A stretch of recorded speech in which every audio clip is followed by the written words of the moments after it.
Bonjour les amis, ça fait 40 ans que ça marche. Ça fait 40 ans que la diabolisation du FN permet à la gauche de se maintenir au pouvoir même quand elle est minoritaire. On connaît par cœur le coup, le FN n'est pas un parti comme les autres, c'est vrai, qui continuait à afficher le drapeau bleu-blanc-rouge, il continuait à chanter la Marseillaise, il continuait à défendre la France et il continuait à refuser l'Union européenne et à faire des fêtes bleu-blanc-rouge. Pas bien, pas bien, pas bien. C'était un parti de collabos. Alors, il y a eu des collabos au Front National, mais il y en a eu aussi beaucoup qui venaient de la gauche, comme l'a montré l'historien Simon Einstein et Éric Zemmour.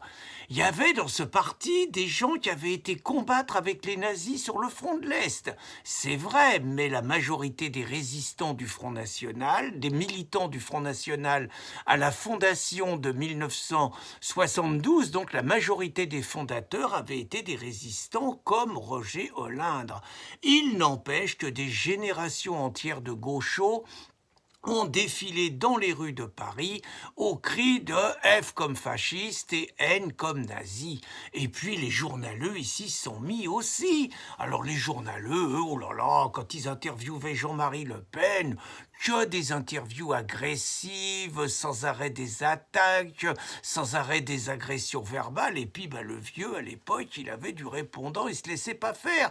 Donc il était encore plus diabolisé. Dès qu'il trouvait un petit mot à dire et tout, c'était une campagne de presse qui durait au moins 3 ou 4 jours. Et puis il y avait les juges et les antiracistes qui ont multiplié les plaintes et qui n'ont pas arrêté de le traîner devant les tribunaux. Alors bon, Jean-Marie, il n'a peut-être pas toujours été subtil. C'est vrai que du rafour crématoire, il avait le droit de s'en passer. C'est vrai que le détail de l'histoire, c'était pas le plus subtil, mais quand on dit le détail de l'histoire, moi, je voudrais rappeler les propos de Stéphane Hessel, vous savez, le mec qui nous a fait le coup de « indignez-vous ».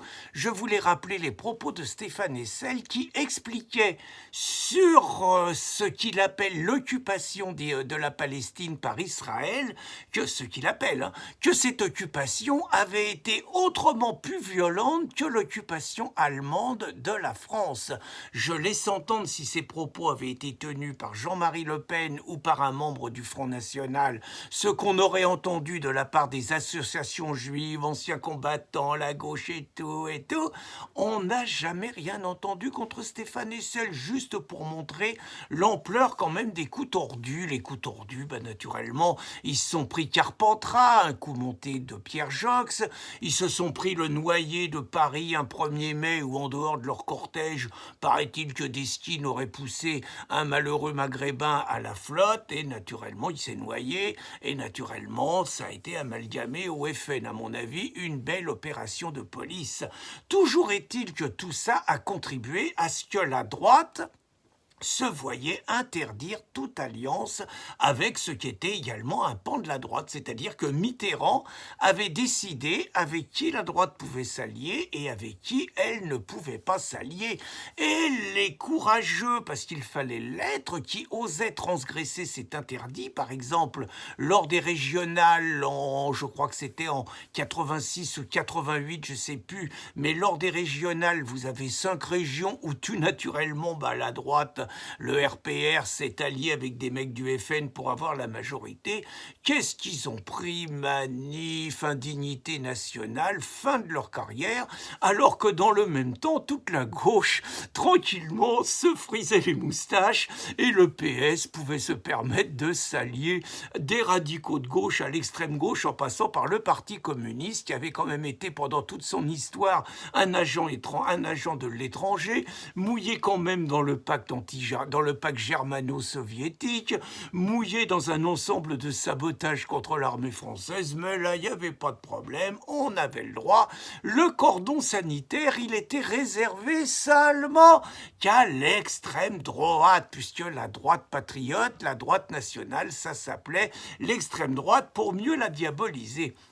Il y en a même un qui a été encore plus malin, c'est Sarkozy en 2007. Alors lui, Sarkozy en 2007, il a pompé tout le discours du Front National, ça a marché, hein, il a fait 30% au premier tour, il a gagné, le FN a été laminé, il était tombé à 9-10%, en faisant par ailleurs une campagne pas très fine sur la dalle d'Argenteuil, mais ça, c'est un autre détail. Et je me souviens encore, à Bruxelles, après un discours de Jean-Marie Le Pen, Sarkozy avait roulé des mécaniques devant Daniel Cohn-Bendit et il avait dit que lui c'était un vrai antifasciste et qu'il avait définitivement éradiqué le Front National. Dany, il était aux anges, il applaudissait. Je suis pas sûr qu'il n'ait pas été dans tous ses états. En tout cas, il a fallu planquer les petits garçons. Oui, bon, il fallait lui faire celle-là. Donc voilà, 2007, on voit le résultat aujourd'hui. Sarkozy, il est cramé. S'il est président un jour, ça sera du Paris Saint-Germain et rien d'autre. Alors que le FN, qui est devenu le Rassemblement National, il est malgré tout toujours le premier parti de France. Alors, le summum de la collaboration, alors là, ça a été Fillon en 2017. Alors lui, il se fait pulvérisé par les mecs à Macron, par le système, par les juges, par les journalistes. Il en prend plein la tête de partout. Il perd une élection qu'il devait gagner. Il s'accroche, les LR voulaient le virer, même s'il avait gagné les primaires contre Ali Juppé. Bon, et lui, qu'est-ce qu'il fait au deuxième tour? Comme un bon collabo qu'il a toujours été, à 20h05, alors qu'il y a juste Macron contre Marine, il se désiste au premier tour et il dit que pas une voix ne doit manquer à Macron collabo.